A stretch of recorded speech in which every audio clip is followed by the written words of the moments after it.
भारत सरकार का पूरा जोर है आत्मनिर्भर भारत पर। और आत्मनिर्भरता की जब हम बात करते हैं तो तमाम लोग इस्तेमाल करते हैं गूगल का मैप। आप ये आदत पड़ चुकी है, कहीं जाना है तुरंत गूगल मैप में आपने डाला और अपना रास्ता सेलेक्ट कर लिया। लेकिन भारतीय रेलवे एक नया काम कर रही है। नया काम ये कर रही है कि इसरो, जो कि अपने देश की अंतरिक्ष एजेंसी है, उसने भी हम कह सकते हैं अपना जीपीएस डेवलप किया है, जिसको नाविक बोलते हैं। और सैटेलाइट है भुवन, जिसके जरिए ये सारी इंफॉर्मेशन कलेक्ट की जाती है। लेकिन उसका इस्तेमाल भारतीय रेलवे बड़े जोर शोर से कर रही है। किस तरीके से कर रही है, इस सब पर बातचीत करने के लिए क्रिस के एमडी हैं हमारे साथ, डीके सिंह जी। आइए उन्हीं से बात करते हैं। डीके सिंह जी, अगर हम इसरो की बात करें तो इसरो को लेकर भारत सरकार तो तमाम मंत्रालयों को बोला है उन्होंने कि आप इस्तेमाल करिए, लेकिन भारतीय रेलवे सबसे आगे है।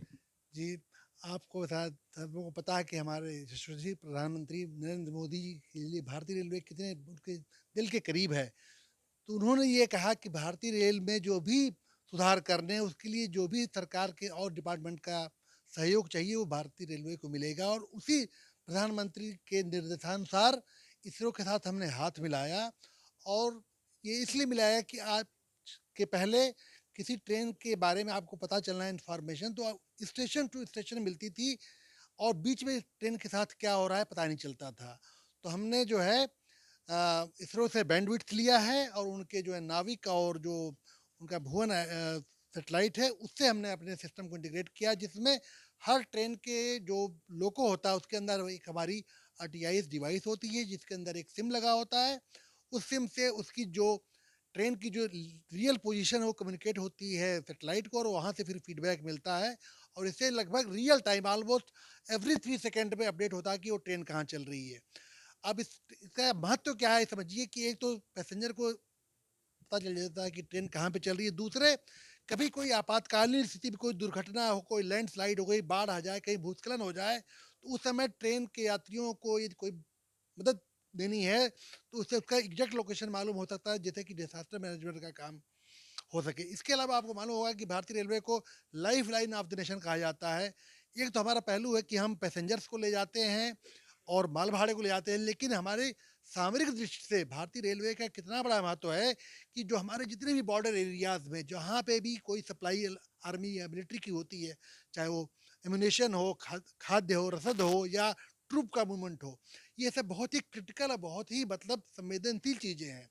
और रियल टाइम इंफॉर्मेशन सिस्टम ऐसे समय पे जब देश को एक क्रिटिकल इंफॉर्मेशन चाहिए, क्रिटिकल मूवमेंट चाहिए, उस समय ये सिस्टम हमारे बहुत काम आ सकता है और ये लेटेस्ट टेक्नोलॉजी पे आधारित है और हमारे जो है मेक इन इंडिया के बने हुए सेटेलाइट और हमारे सरकारी उद्यम इसरो के साथ हमारा ये बहुत ही बेहतरीन प्रयास है और आने वाले 15 महीनों में ये कार्य पूरी तरह पूरा हो जाएगा। अब तक और कितने लोकोमोटिव में लगाए जा जी, चुके हैं? 8700 लोकोमोटिव लगाना था हमने, लगभग 4000 लगा दिया है, 4700 बाकी है और इसके अलावा जो नए लोकोमोटिव आ रहे हैं, उनमें लग के आ रहे हैं, वो सीधे लग के ही वो लाइन पे आते हैं।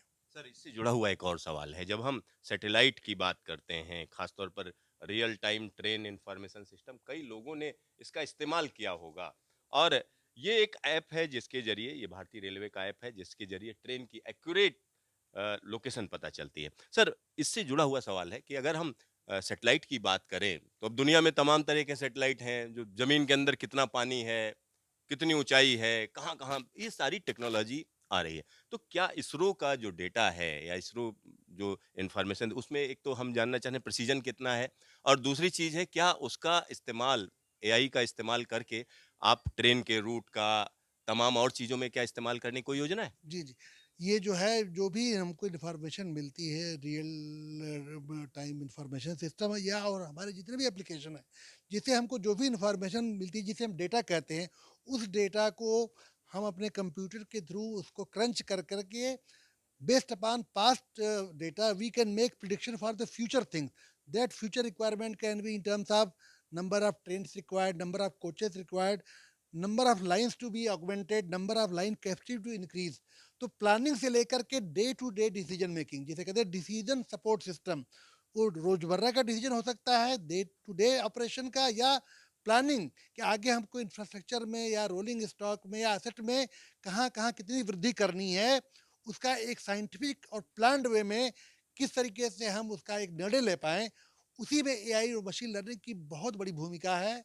और बहुत सारे काम जो रेलवे में हो या कहीं भी जो आदमियों के लिए करना मुश्किल होता है, जैसे सफाई का काम है, जैसे मतलब इस तरह की जहाँ भीड़ नियंत्रण हो, उसमें एआई मशीन लर्निंग का बहुत उपयोग होता है। जैसे मान लीजिए किसी में बहुत भीड़ हो गई एकाएक, जैसे आपने देखा होगा कि छठ पूजा के समय बहुत भीड़ हो जाती है, तो एआई मशीन लर्निंग के थ्रू हम ये जान सकते हैं कि इस समय इस एरिया में कितने लोग हैं और कितना हमको ट्रैफिक को कंट्रोल करना है। तो ये जो मशीन जो है पीछे के डेटा को क्रंच करके एक आपको फ्यूचरिस्टिक ट्रेंड देती है, जिसके आधार पे आप अपना सही डिसीजन ले सकते हैं। तो एआई और मशीन लर्निंग के ही साथ जुड़ा हुआ है। जैसे आपने देखा होगा कि चैट बॉट्स, आपने देखा होगा आईआरसीटीसी में आप जाते होंगे तो वहाँ एक आस्क दिशा करके आती है। तो चैट बॉट क्या है, वो एक कंप्यूटर की तरह की चीज है जो पीछे के डेटा को समझ करके आपके प्रश्न का उत्तर देती है। जैसे आप उससे पूछते हैं दिशा से कि ये ट्रेन कहाँ चल रही है, तो वो कंट्रोल ऑफिस एप्लीकेशन से बताएगी कि ये ट्रेन यहाँ चल रही है या मेरे पीएनआर की क्या स्टेटस है। जैसे उसे समझा कि पीएनआर, आपने पीएनआर नंबर दिया, वो बता देगी कि आपकी पीएनआर की क्या स्थिति है। तो एआई मशीन लर्निंग का बहुत उपयोग है, रोबोटिक्स ऑटोमेशन से लेके मेंटेनेंस, पैसेंजर कन्वीनियंस, लेके डिसीजन सपोर्ट सिस्टम, और बहुत सारे काम जो आदमियों के लिए मुश्किल होते हैं या थोड़े मतलब रिस्की होते हैं, फायर फाइटिंग जैसे मान लीजिए, मैन होल क्लीनिंग हो गया, ट्रैक हमारे आज आपने देखा होगा कि हमारे जो ट्रैक मैन होते हैं ट्रैक पे जो है रात में वो पहरा लगाते हैं, वो ट्रैक को चेक करते हैं, आप देखा होगा। जब यही मशीन लर्निंग आ जाएगी तो हमारे ट्रैक पे जो ऐसे सेंसर लगेंगे जो ये बता देंगे कि ये ट्रैक स्थिति क्या है। हर आधे घंटे पे वो इन्फॉर्मेशन मिलेगी कि ये ट्रैक में कोई गड़बड़ी तो नहीं है। जैसे ही पता चलेगा तुरंत वो ट्रैक रिपेयर हो सकता है। जो काम आज के दिन हमारे ट्रैक में दिन हो रात हो गर्मी बरसात में वो करते हैं मैनुअल काम, वो ये मशीन लर्निंग के थ्रू हो सकता है। सर, तमाम चीज़ें आप कर रहे हैं, तो आपका ढेर सारा धन्यवाद न्यूज़ स्टेशन से बातचीत के लिए। थैंक थैंक यू, बहुत बहुत धन्यवाद। कैमरामैन शकील के साथ सिद्धार्थ, न्यूज़ स्टेशन, दिल्ली।